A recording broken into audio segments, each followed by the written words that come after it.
So I just finished proofing and reviewing the video I made, the part 7 of the Dead Sea Scrolls related to just a word study of the teacher of righteousness trying to identify who he is. And as I was doing it, I realized that I probably missed an opportunity and maybe I wasn't fully just being lost in the whole trying to take a lot of information and put it all together. I think maybe something was lost, and it certainly is lost in um, what I shared in the video. And maybe it was even lost on me because as I was watching it, I was pondering. And so, if you remember the conversation of the um, the discussion that's taking place, that the folks like Florentino, who wrote the Dead Sea Scrolls Translated, and Giza Farmers with the complete translation, and the Dead Sea Scrolls, a new translation with Martin Abegg Jr. and Edward Cook. Well, they're all making a case, as has been the history of folks who are dealing with the Dead Sea Scrolls. They make a case that this teacher of righteousness that is referenced in it, primarily in the Damascus document, but also in the Habakkuk Pesher, which are the commentaries, and Isaiah Pesher, which are the commentaries. Um, they are all identifying this teacher of righteousness as though he is the founder of the community. And then I was making the case that the teacher of righteousness would not be the founder of the community, but the promised Messiah. And as I was reviewing it, I'm realizing, and it made me want to come back in and provide this video that I hope does a little bit of clarification and certainly offers another perspective here. Let's keep in mind that the community formed in sometime, everybody agrees, sometime in the mid second century.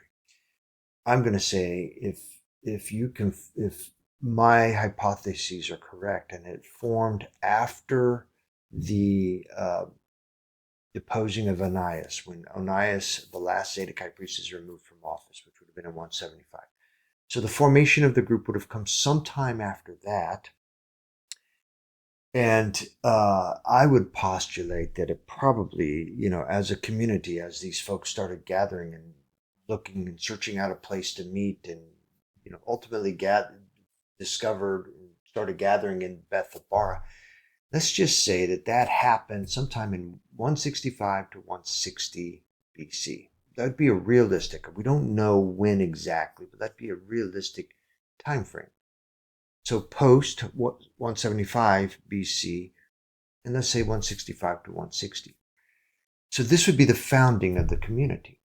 And if they're saying that the teacher of righteousness is the guy who set up this community, then the teacher of righteousness as a person would have been living in 165 to 160 BC and would have been old enough to organize and do these things. So 30, just like Messiah was 30 when he started his ministry, would the teacher of righteousness been 30 if the teacher of righteousness really was this founder of the community in, say, 170 or 165 to 160 BC? So that means he would have been born sometime 190, 197, about the turn of that second century, about the time the Seleucids would have been taking over the lands of Judea. So if the teacher of righteousness is the founder of the community as this priest, a guy who is very, very gifted in the ways of all the things that we have associated with the Messiah.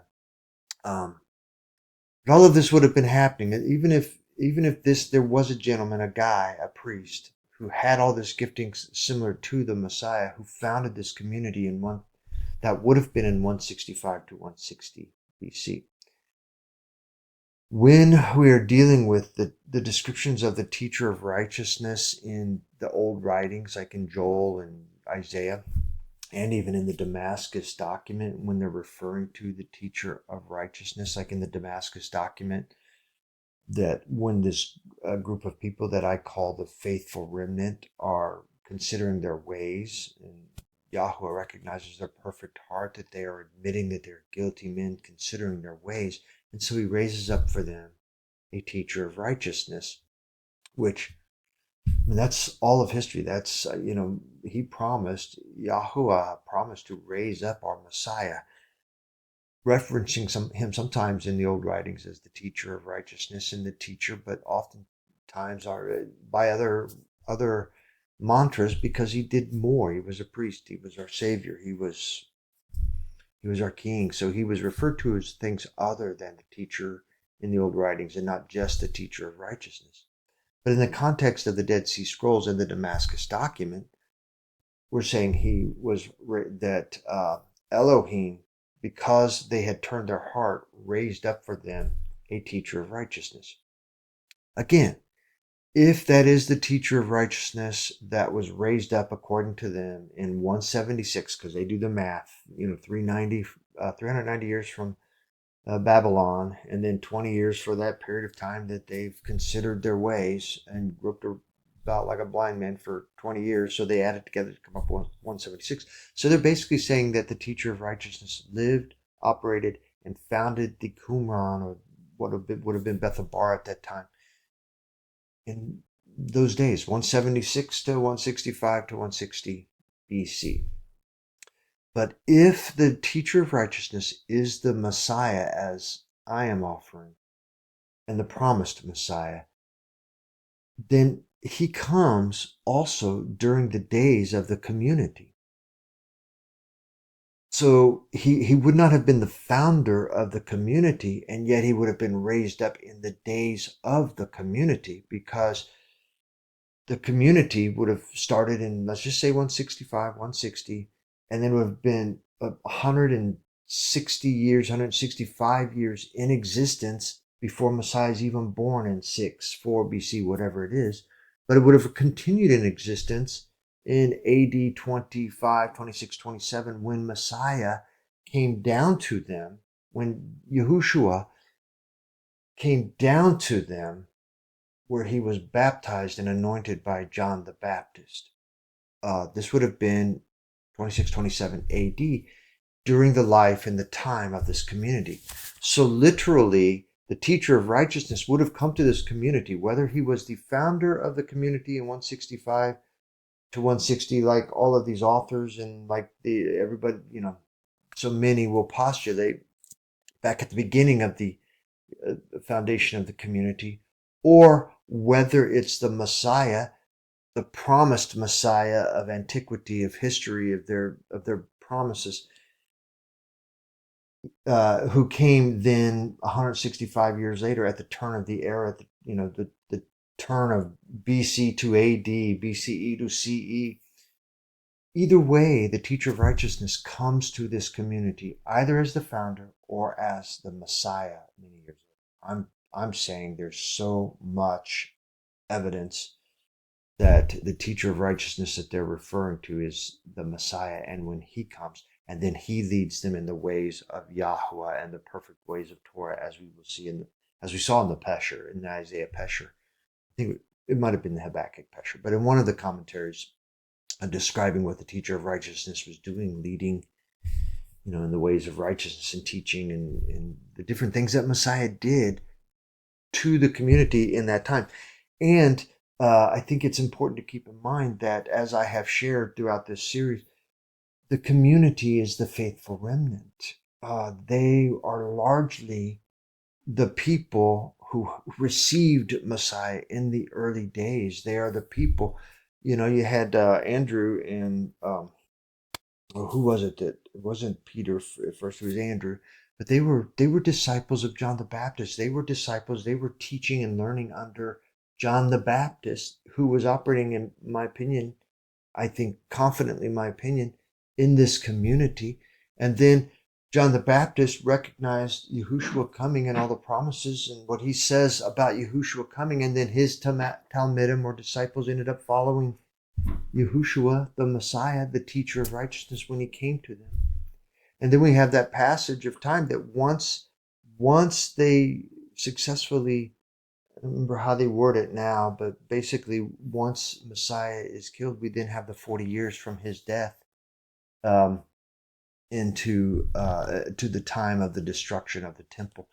And it also makes sense where in some of the um, in the eighth chapter or eighth part, I go on to talk about the wicked priests and who they would be and how it makes sense that every once in a couple of references to the wicked priest, they are dealing with one. They're referencing one wicked priest. But I think that it seems logical that the wicked priest is this everybody who sat in the office illegitimately. They were all operated as wicked priests. And the wicked priests that pursued the teacher of righteousness into the desert, who would that be? Would that have been, you know, Jonathan, Simon, Hyrcanus, Aristobulus, those guys, or would it have been? And those would have been people who would have pursued not the Messiah because he wasn't around at that time yet, but not in physical form. He would have been the promised Messiah at that time still. But they would have, if they were pursuing somebody, they would have been pursuing the community, which I referenced in some of the parts. But I think some of it seems to be coming clearer to me here now. But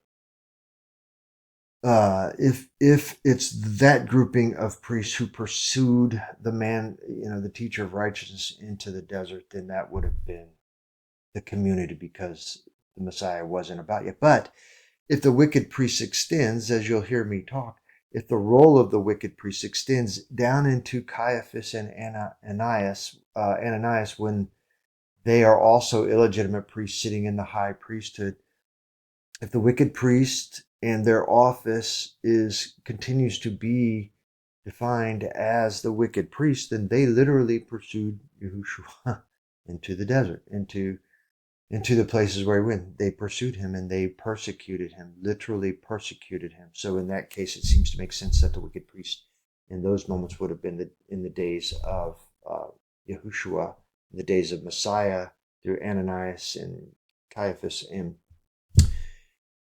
And so the point of this is the teacher of righteousness was either, according to them, the founder of the community back in 165 to 160, or the teacher of righteousness was Yahushua or Jesus when he came in AD 20, I'm sorry, I guess we'll just say, AD 26, 27, when he came on the scene, came down, was baptized and anointed for the ministry that started his ministry. Then you had the teacher of righteousness in the form of Messiah, who has now come to the community as well. So when the Damascus document says the teacher of righteousness was raised up for them, clearly he was, because either answer for who the teacher of righteousness was, either answer was raised up during the days of this community that existed about 200 years, and that ended in that 70 AD time. So what I'm really trying to do here is just clarify that as I'm offering up Yahushua, the Messiah, for the teacher of righteousness, it isn't all just the promise of, which is what it would have been in the Damascus document. In the days that the community was founded, it still would have been the promise of the teacher of righteousness, a future raising up of the teacher of righteousness, because it didn't happen in those days that the community was founded. It would have been 160, 170, 180 years later that the Messiah, Yahushua, is literally raised up unto them and comes to them. And, it's to them, the faithful remnant, that much of his, that his Talmidim came from, and that much of Yahushua's ministry was to. And it's the faithful remnant is, part of the foundational building blocks of the early church, those who ended up following and coming to Messiah, of both Israel, which would have been the faithful remnant of the Yehudim, but also the Gentiles who began to join Israel, join the Yehudim, basically join the church. It's from the foundations of this community that all of Messiah's work went out into the world in the form of what we've now come to understand and refer to as the church. All right, so thank you.